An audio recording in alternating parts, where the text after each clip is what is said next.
दोस्तों, सुजलॉन एनर्जी की बात करें तो कल बोर्ड मीटिंग हुई थी जिसमें क्यूआईपी के माध्यम से शेयर जारी कर दिए गए हैं उन बड़े इन्वेस्टर को जिन्होंने यहाँ पे अप्लाई किया था। तो किन किन इन्वेस्टर को यहाँ पे शेयर मिले हैं, किसने जम के खरीदारी की है और आने वाले समय में उसका क्या फ़ायदा होगा, किस प्राइस से इनको शेयर दिए गए, इन सारी बातों को समझने की कोशिश करेंगे इस वीडियो के माध्यम से।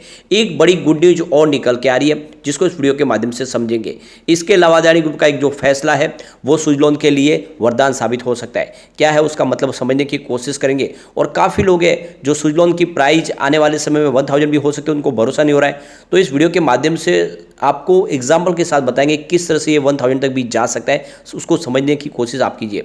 लेकिन फ्रेंड, उससे पहले अगर आप पहली बार हमारे चैनल पे आए तो चैनल को सब्सक्राइब कर दीजिए, एक बेल आइकॉन दबा दीजिए ताकि जब भी नया वीडियो बने पहला नोटिफिकेशन आपको मिले। वीडियो पसंद आए तो लाइक से जरूर कीजिए। चलो फ्रेंड्स, वीडियो स्टार्ट करते हैं। मैं हूँ आपका दोस्त एस.बी. दवे और हमारे अपने चैनल ऑनलाइन कमाई में आपका बहुत बहुत स्वागत है। सबसे पहले सुजलॉन के कल के कारोबार की बात करें तो देखते हो कि स्टॉक की क्लोजिंग 20 के आसपास है, जहाँ पे 0.99% की हमें गिरावट देखने को मिली, लगभग 1% की गिरावट थी।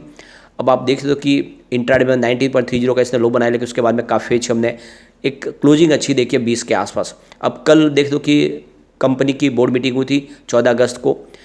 तो सुजलॉन एनर्जी के बोर्ड ने यहाँ पे इस क्यूआईपी को जो मंजूरी दे दी है, जिसमें जो बड़े इन्वेस्टर थे जिन्होंने यहाँ पे अप्लाई किया था उनको शेयर अलॉट किए गए। करीब देख सकते हो कि यहाँ पे 113 करोड़ 96 लाख 1139 इक्विटी शेयर जारी किए गए, जिनकी फेस वैल्यू 2 रुपीज़ है।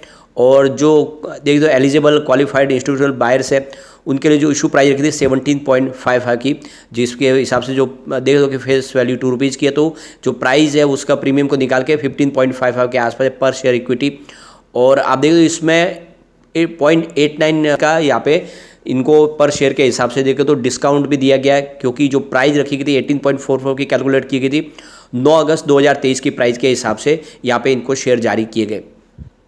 अब चलते उस लिस्ट की तरफ जिन बड़े इन्वेस्टर ने यहाँ पे जम के खरीदारी की है इस क्यूआईपी के माध्यम से, जिसमें आप देखोगे बीएनबी परिबास ने यहाँ पे निवेश किया है।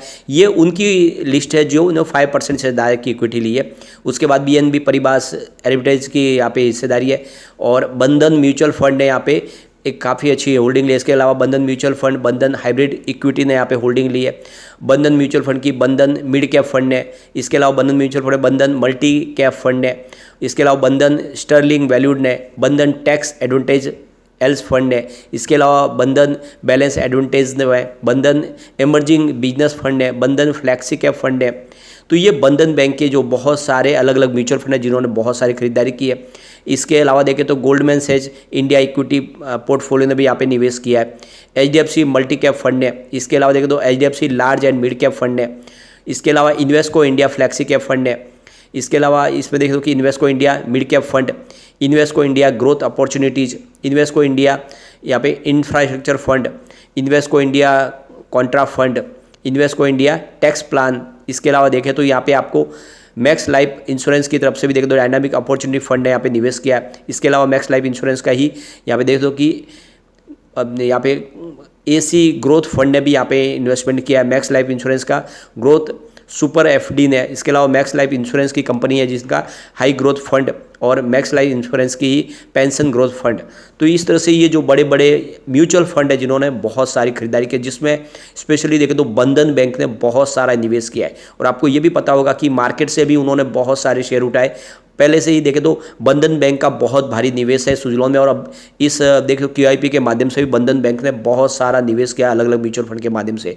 तो बंधन बैंक बहुत ज़्यादा भरोसा करे इस समय देखें तो सुजलॉन के ऊपर। इसके बाद जो बड़ा इन्वेस्टमेंट है वो इन्वेस्को म्यूचुअल फंड का, जिन्होंने सेकंड नंबर पे बड़ा इन्वेस्टमेंट किया। और उसके बाद में मैक्स लाइफ इंश्योरेंस कंपनी ने भी बहुत भारी निवेश किया सुजलॉन में। और यहाँ पे दूसरी तरफ बीएनबी परिबास की तरफ से निवेश है, एचडीएफसी म्यूचुअल फंड ने भी दाव लगाया और गोल्डमैन सैच ने भी लगाया। तो ये सारे के सारे क्यूआईपी के जो बड़े इन्वेस्टर जिन्होंने निवेश किया और जिनको शेयर अलॉट किए गए। अब यहाँ पे एक बड़ी गुड न्यूज निकल के आ रही है। देखो पिछले 7 महीनों में इंडिया ने 2 गीगावाट की विंड एनर्जी कैपेसिटी को पा लिया, एक्स्ट्रा ये एडिशनल कैपेसिटी है। तो सेंट्रल इलेक्ट्रिसिटी अथॉरिटी की तरफ से जो डाटा रिलीज किया गया है, जिसमें विंड एनर्जी की कैपेसिटी काफ़ी तेज़ी से बढ़ी है, जिस तरह से काफ़ी ज़्यादा इन्वेस्टर यहाँ पे आ रहे हैं, उससे आप समझ सकते हो कि ये सेक्टर में एक तेज़ी का दौर आना अब लाजमी है। अब यहाँ पे अगर हम एक बार सोलर एनर्जी और विंड एनर्जी के आंकड़ों की तरफ जाके तुलना करें तो पता चलेगा कि पिछले 7 महीनों में कितनी कैपेसिटी बढ़ी है। सबसे पहले अगर हम फाइनेंशियल 2023 की बात करें तो जो सोलर एनर्जी थी जनवरी के पहले वो 63,302 मेगावाट की थी, जो जुलाई में बढ़ के 71,145 मेगावाट तक पहुंची, यानी सोलर एनर्जी ऐड हुई है 7,843 मेगावाट। और विंड एनर्जी की बात करें तो जनवरी के पहले 41,929 मेगावाट की कैपेसिटी थी, जो जुलाई के में ऐड हुई आप देख सकते हो कि 43,940 मेगावाट। तो जो एक्स्ट्रा हुई है वो 2011 मेगावाट की कैपेसिटी है। इसके अलावा 2022 की बात करें सोलर एनर्जी 49,346 मेगावाट के आसपास थी, जो जुलाई में बढ़ के 57,930 मेगावाट तक पहुंची थी, जिसमें आप देखिए सोलर एनर्जी जो कैपेसिटी है वो 8,627 मेगावाट बढ़ी थी। यानी 2022 में जो सोलर एनर्जी ऐड हुई थी उससे इस बार 2023 में कम है, यानी सोलर एनर्जी की इंस्टॉल कैपेसिटी इस बार कम हुई है। लेकिन अगर हम विंड एनर्जी की बात करें तो 2022 में जनवरी के पहले 40,082 मेगावाट की कैपेसिटी थी टोटल, जो जुलाई में 40,893 मेगावाट तक पहुंची। तो विंड एनर्जी की जो कैपेसिटी बढ़ी थी पिछले साल वो 811 मेगावाट के आसपास थी और इस बार 2011 मेगावाट तक के आसपास पहुंची है। यानी आप देख लो करीब 1200 मेगावाट की कैपेसिटी एक्स्ट्रा ऐड हुई है इस साल। यानी विंड एनर्जी ने कमाल किया, इस बार काफ़ी शानदार इंस्टॉल कैपेसिटी बढ़ी है। तो सोलर के मुकाबले विंड एनर्जी का परफॉर्मेंस काफ़ी अच्छा रहा है पिछले 7 महीनों में, और ये एक तरह से काफ़ी अच्छी बात है। सिर्फ जुलाई महीने की बात करें तो आप देख सकते हो कि सोलर एनर्जी की जो कैपेसिटी बढ़ी है 1049 मेगावाट की है, विंड एनर्जी की जो कैपेसिटी है वो 167 मेगावाट एक्स्ट्रा बढ़ी है, और स्मॉल हाइड्रो प्रोजेक्ट में 23 मेगावाट की कैपेसिटी बढ़ी है, और वेस्ट टू एनर्जी में 5 मेगावाट की कैपेसिटी बढ़ी है। यानी करीब 1244 मेगावाट की कैपेसिटी सिर्फ जुलाई 2023 में यहाँ पे ऐड की गई है। तो इसमें आप देखें तो सोलर एनर्जी ने बाजी मार ली है, लेकिन विंड एनर्जी की कैपेसिटी भी काफ़ी अच्छी बढ़ी है पिछले 1 महीने में। तो कुल मिला के ये आंकड़े उत्साहवर्धक है और आने वाले समय में इसमें एक शानदार तेजी की संभावना और बन रही है। यहाँ पे एक बड़ी अपडेट और निकल के आ रही है। अदानी ग्रुप की कंपनी अदानी ग्रीन एनर्जी ने अपना गोल सेट कर दिया, 2030 तक 45 गीगावाट की कैपेसिटी को पाएंगे, यानी 45 गीगावाट की कैपेसिटी का लक्ष्य रखा है, और ये बहुत बड़ा लक्ष्य है। अब आप देख सकते हो कि इसमें जो फ़ायदा क्या होगा सुजलॉन को, तो ये आप ये समझ सकते हो कि अदानी ग्रुप की तरफ से जो ये फैसला किया गया 3 गीगावाट की कैपेसिटी हर साल बढ़ाई जाएगी, जिसमें सोलर और विंड एनर्जी दोनों का ही योगदान होगा।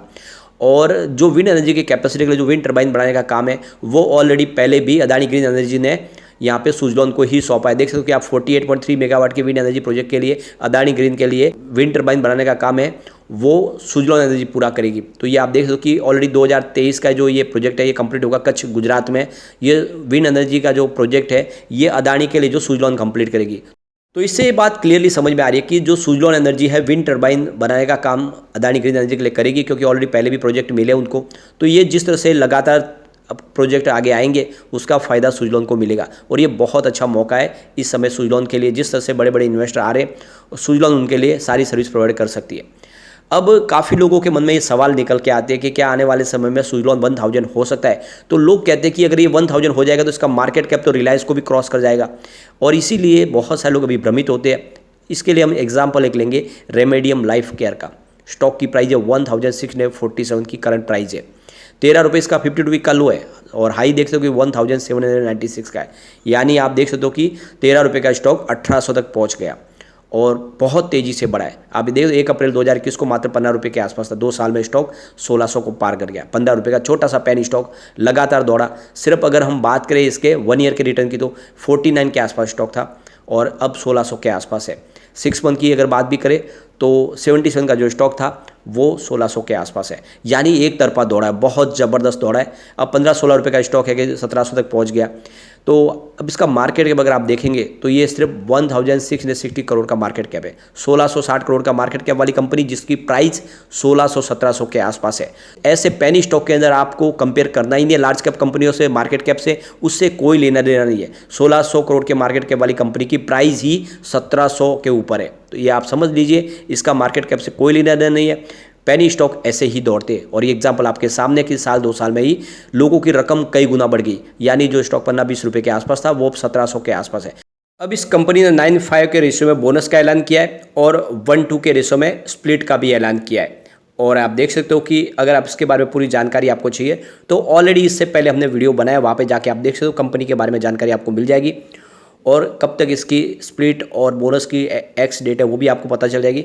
तो आप समझ सकते हो कि सुजलॉन में भी ऐसी तेजी आ सकती है, ये बिल्कुल पॉसिबल है। तो बिना डरे निवेश आपको कर लेना चाहिए। आने वाले 5 से 10 साल में 1000 आराम से टच कर सकता है। लेकिन फ्रेंड, कोई भी इन्वेस्टमेंट करने से पहले अपने फाइनेंशियल एडवाइजर से बारे ले ले या अपना खुद का रिसर्च करें, क्योंकि मैंने वीडियो आपके एजुकेशनल पर्पज के लिए ही बनाया। वीडियो पसंद आए तो लाइक शेयर जो कीजिए और चैनल को सब्सक्राइब कर दीजिए। Thank you friend.